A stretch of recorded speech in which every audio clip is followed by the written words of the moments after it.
ஓம் சரணாகத தீனார்த்த பரித்ராண பராயணே சர்வசியார்த்திகரே தேவி நாராயணி நமஸ்துதே. வணக்கம் நேயர்களே, இது மகாலட்சுமி ஜோதிடம் வழங்கும் காலச்சக்கரம். உங்கள் அன்பு ஜோதிடர் ஸ்ரீராம்ஜி பேசுகிறேன். அனைவரும் நலமுடன் இருக்கிறீர்களா? நன்றாகத்தான் இருப்பீர்கள், நன்றாக இருக்க வேண்டும். நம்மளுடைய துணை நிறுவனமான மெர்க்குரி மீடியா அப்படிங்கிறது நம்ம இப்போ சமீப கால வீடியோவில் எல்லாம் உங்களுக்கு முன்னாடி ஒரு விளம்பரம் வந்துட்டுருக்கோம். அது எங்களுடைய கம்பெனி தான். கோயம்புத்தூரை தலைமையிடமாக கொண்டு செயல்பட்டு கொண்டிருக்கும் ஒரு company. Event management specialist company அது. உங்கள் இல்லங்களில் நடக்கும் விசேஷங்கள் மற்றும் நிறுவனங்களில் நடக்கும் நிகழ்வுகள் அனைத்துக்கும் தேவைப்படக்கூடிய ஈவென்ட் மேனேஜ்மெண்ட், அனைத்து விதமான A to Z வரைக்கும் எல்லாத்தையும் ஏற்பாடு பண்ணி சிறப்பாக செய்து தரும் ஒரு சேவையை நம்ம தொடங்கியிருக்கிறோம். அது சக்ஸஸ்ஃபுல்லாக போயிட்டுருக்கு. மேற்கொண்ட நிகழ்வுகளுக்கு உங்களுக்கு தேவைகள் இருக்கும் பட்சத்தில் இந்த மெர்க்குரி மீடியாவுடைய அந்த கான்டாக்ட் நம்பருக்கு கால் பண்ணி உங்களுக்கான பதிவினை பெற்றுக்கொள்ளுங்கள். இன்றைய காணொளியில் நாம் காண இருப்பது இயற்கை யோகம் யாருக்கு? இதுதான் தலைப்பு. பொதுவாக ஜாதகத்தில் லக்னாதிபதி வலுவாக இருக்கிறது, 2 கிரகங்கள் ஆட்சி, 2 கிரகங்கள் உச்சம் அப்படிங்கிற மாதிரி பவர்ஃபுல்லாக இருக்கிறது அப்படிங்கிறதெல்லாம் அபூர்வமான நிகழ்வு தான். எல்லாருக்கும் இதெல்லாம் கிடைக்காது. ஒரு சராசரியான வாழ்க்கையை, ஒரு தகுதியுடைய வாழ்க்கையை, தன்னுடைய சுற்றம் சூழல் மதிக்கத்தக்க வாழ்க்கையை வாழ்கிறதுக்கு நிறைய கிரகங்கள் பவர்ஃபுல்லாக இருக்கணுன்ற அவசியம்லாம் இல்லை. இயற்கையாகவே சில விஷயங்கள் ஜாதகத்தில் ஒழுங்காக இருந்தால் போதுமானது. அதில் குறிப்பாக உங்களுடைய லக்னாதிபதி சமங்கிற நிலைமைக்கு கீழே போகாமல் இருந்தாலே போதும். ஒரு லக்னாதிபதி என்பவர் பகை அடையாமல், நீச்சம் அடையாமல், அஸ்தமனம் அடையாமல், வக்ராஸ்தமனம் அடையாமல், கிரகணம் அடையாமல் இருந்து சமம், இது ஒரு நல்ல நிலை தான். நட்பு நல்ல நிலை தான். அதிநட்பு இன்னும் கூடுதல் நல்ல நிலை. திக்பலம் இதுவும் நல்ல நிலை. ஆட்சி அதுக்கப்புறம் நல்ல நிலை. உச்சம் அதை விட நல்ல நிலை. இந்த லெவலில் இருந்தாலே போதும்.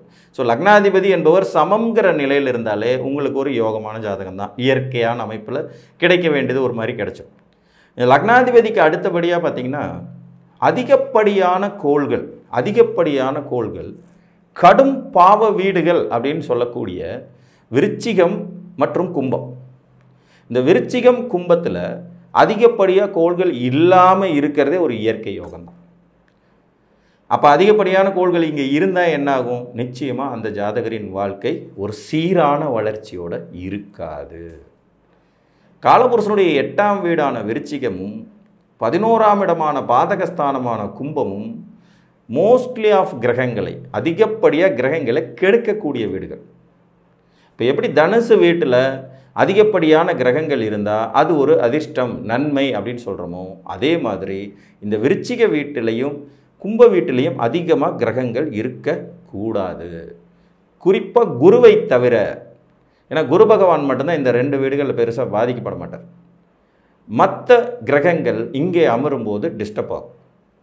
இதில் கும்பத்தில் அமரும்போது சூரியனுக்கு விதிவிலக்குனாலும் சந்திரன் ரொம்ப மோசமாக பாதிக்கப்படுவார். செவ்வாய்க்கு அது சம உச்ச வீடுனாலும் அது விலங்கமான அமைப்பு தான். ராகு கேதுகளுக்கும் அதே மாதிரியான அமைப்பு தான். விருச்சிகம் கேட்கவே வேண்டாம். சூரியன் உட்பட எல்லா கிரகங்களுடைய பவரையும் மிஸ்யூஸ் பண்ணக்கூடிய, ஒரு தவறான வழியில் நடத்திட்டு போகக்கூடிய ஒரு வீடு. அப்போது இயற்கையாகவே உங்கள் ஜாதகம் ஒரு யோக ஜாதகம் தான், ஓரளவுக்கு வலிமையான ஜாதகம் தான், எந்த விதத்துலையும் பாதிக்காமல் இருக்குது. ஒரு சராசரி லைஃப்பை அல்லது அதற்கு மேம்பட்ட வாழ்க்கையை வாழ்வதற்கு பேசிக் ரூல்ஸ், உங்கள் லக்னாதிபதி சமம் என்கின்ற நிலைக்கு கீழே போகாமல் இருக்கணும். அதிகமான கிரகங்கள் விருச்சிகம் மற்றும் கும்பத்தில் இல்லாமல் இருக்கணும். சரி, சில ஜாதகங்களுக்கெல்லாம் பார்த்திங்கன்னா கும்பத்திலே விருச்சிகத்திலே எந்த கிரகமே இருக்காது. கொடுத்து வச்ச ஆளுங்க எல்லாமே கரெக்டாக பர்ஃபெக்டாக கிடைக்கும். கிடைக்க வேண்டிய வயசில் கிடைக்கும். படிக்கிற வயசில் படிப்பார், கல்யாணம் பண்ணிக்க வேண்டிய வயசில் கல்யாணம் பண்ணிக்குவாங்க, குழந்தை பிறக்க வேண்டிய வயசில் குழந்தை பிறக்கும், வீடு கட்டுற வயசில் வீடு கட்டிடுவாங்க. ஒரு ஸ்டேஜ் பை ஸ்டேஜாக வளர்ச்சி மட்டுமே இருக்கும். இந்த 2 வீடுகளில் அதிக கிரகம் இல்லாமல் இருப்பதே ஒரு இயற்கை யோகம் தாங்க. ஒரு இயற்கையாக நல்ல விஷயம் இருக்கிறவங்களுக்கு இந்த மாதிரி இந்த 2 வீட்லேயும் பெருசாக கிரகங்களே இல்லாமல் இருக்கும். அப்படியே இருந்தாலும் 1-2 பேர் இருப்பான், அவனும் தசை நடத்த வரமாட்டான். இதை அப்படியே மாற்றி உள்டாவாக யோசிங்க. ஒரு 3 கிரகம் விருச்சிகத்தில் இருக்குது. சனி, புதன், கேது. இந்த ஜாதகருடைய வாழ்க்கையில் மிடில் ஏஜில் சனி திசை வருதா? முடிஞ்சுது.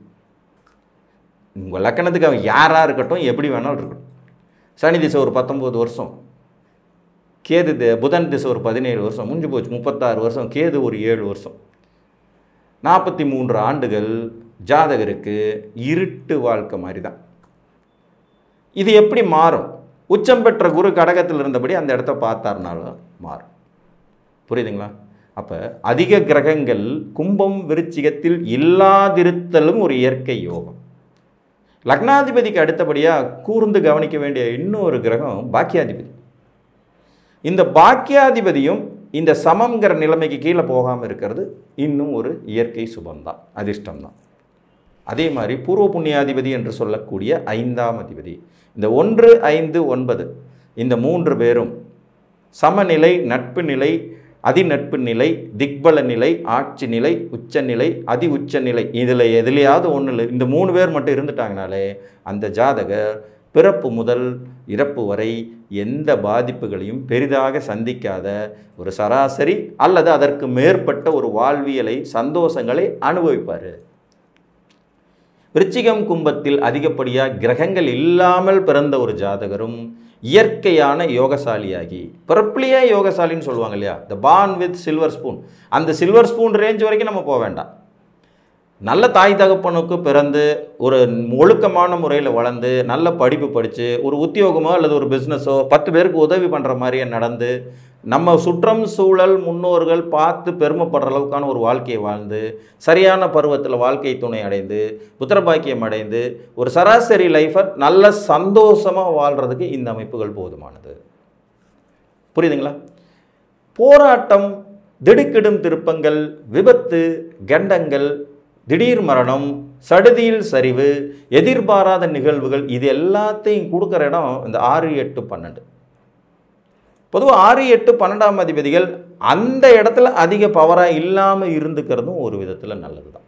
6, 8, 12ஆம் அதிபதிகள் அந்த வீட்டுகள்லேயே போய் பவர்ஃபுல்லாக இருக்கிறது கொஞ்சம் மோசம். அப்படி இல்லாமல் இருந்தாலும் அதுவும் ஒரு விதத்தில் இயற்கை சுபஜாதகம்.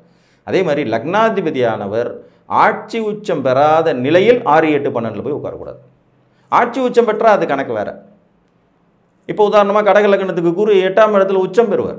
அப்போ இது லக்னாதிபதி கெட்டு போயிட்டார், மறைஞ்சிட்டார், அப்படிலாம் பணக்கம் எடுக்க முடியாது. அவர் உச்சங்கிற வலுவோடு இருக்கிறார், ஆனால் 8ஆம் இடத்துல வலுவோடு இருக்கிறார், அப்படிங்கிறது மாதிரி தான் எடுக்க முடியும். இப்போ ஒரு ரிஷப லக்ன ஜாதகத்துக்கு சுக்கிரன் 6ஆம் இடத்துல ஆட்சி அடைவாருங்கிற போது இவர் மறைஞ்சிட்டார் அப்படின்னு எடுக்கக்கூடாது.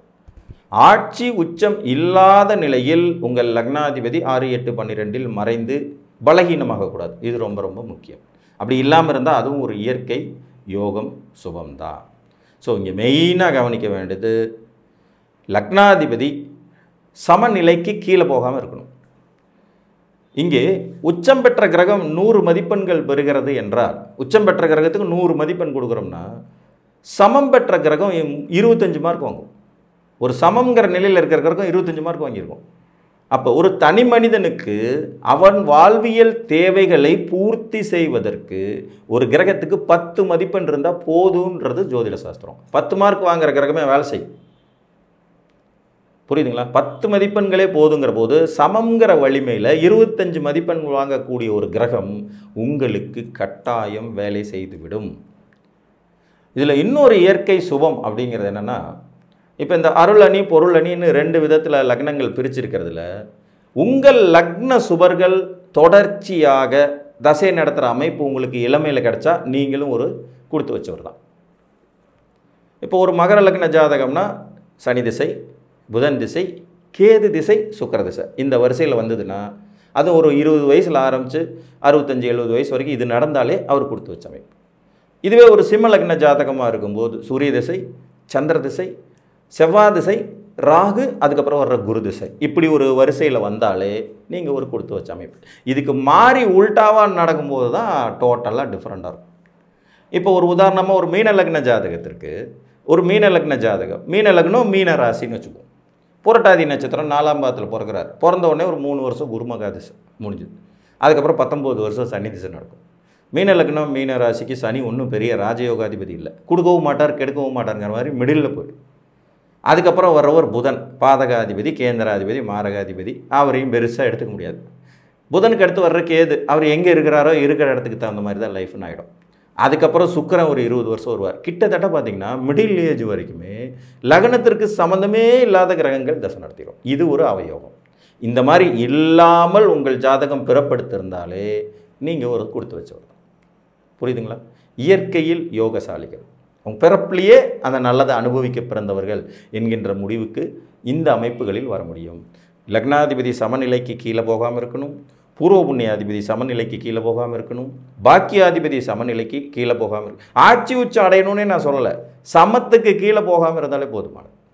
லக்னாதிபதி என்பவர் 6, 8, 12ஆம் இடங்களில் ஆட்சி உச்சம் அடையாத நிலையில் போய் மறையக்கூடாது. விருச்சிகத்திலோ கும்பத்திலோ அதிகப்படியாக கிரகங்கள் இல்லாத நிலையை நீங்கள் பெறணும்.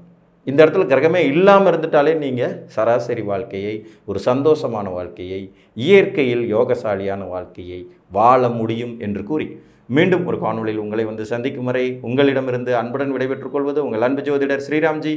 நன்றி, வணக்கம்.